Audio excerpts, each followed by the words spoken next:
Kay Ma'am Gemma Bell po. Dito po yung pinto niya. Dito po. Salino po.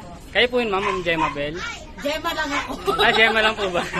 Gemma Bell po kasi nakalagay. Gemma lang ako. Gemma Bell ba yan? Opo, Ma'am. Embat. Gemma? Gemma Bell Embat. Gemma Embat ako. Opo, kayo Ma'am. Ayun kasi nakalagay, Ma'am eh. Ito, Gemma Bell. Kayo po. Ay po, magandang hapon po. Ako po si Ronel from Abot Pilipinas, surprise delivery. Ayan, so, happy birthday po. Ayan, may balloons po kayo, tsaka day ko. Hindi lang po yan, meron pa po. Nandun lang po nasa labas na po.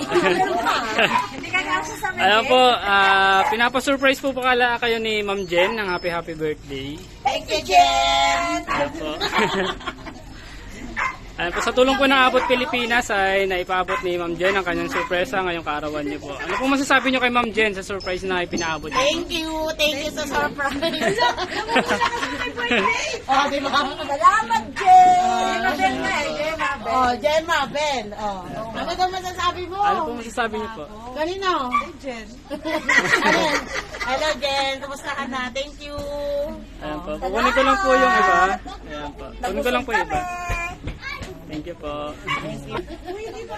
Ito po, may pizza pa po kayo, pizza at saka cake po. Ito po.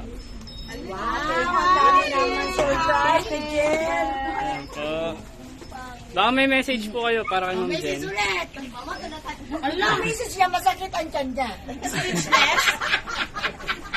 Kaya di makapagsalita sis. Ayan po, message nyo na lang po para sa Abot Pilipinas. Sa servisyo po namin. Sa iyong servisyo ay gwapo ka. Salamat kasi sa pagkakabot servisyo. Parang magkasama lang sila, magkalapit. Di ba? Opo, Ma'am. Di ba? Yung servisyo mo matagal. Opo, traffic po, Ma'am, sa EDSA, Ma'am. Traffic po sa EDSA, Ma'am. Traffic po. Traffic ba?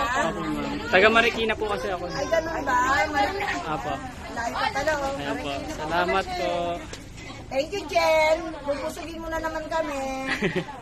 Thank you po. Happy birthday po and God bless po. May cake.